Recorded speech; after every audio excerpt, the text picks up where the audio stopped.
Ladies and gentlemen, today I want to draw your attention to the story of Klara Sooronkulova, a lawyer, a former member of parliament, a chairwoman of the NGO School of Law, and the Committee to Protect Political Prisoners in Kyrgyzstan.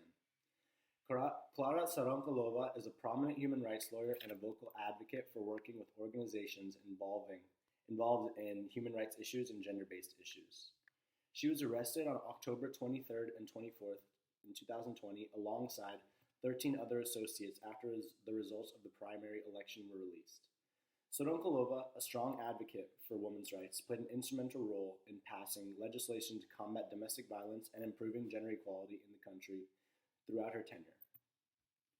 Klara Sooronkulova got into law after graduating from the Kyrgyz State Law Academy, then finishing her master's at the University of Nottingham, where she became the chairwoman of two NGOs to protect political prisoners and the School of Law, which is under the Soros Foundation of Kyrgyzstan, under the Human Rights Promotion and Protection.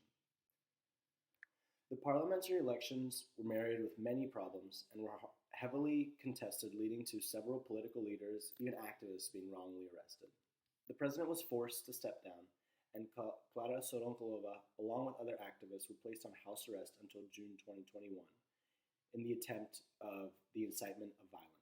The ones arrested were charged with planning riots over the border agreement and setting up protests in the incitement of violence. The parliament passed several problematic draft laws,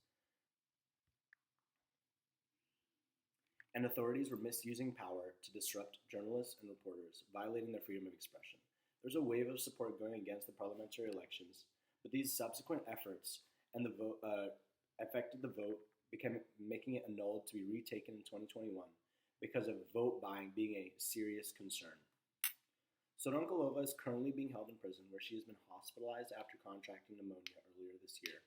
Despite the international outcry, her case has become a symbol of the government's crackdown on opposition and dissent in the country.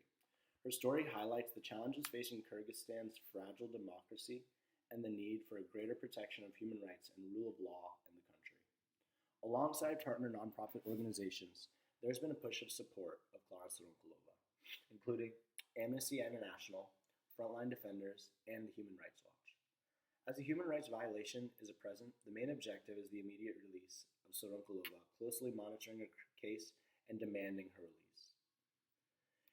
In conclusion, Sooronkulova's case is not just about her, but it represents a larger issue concerning human rights issues in Kyrgyzstan. We need to speak up and take action against the government's crackdown on opposition and dissent in the country, and we must demand the release of Klara Sooronkulova and stand up for the protection of human rights and the rule of law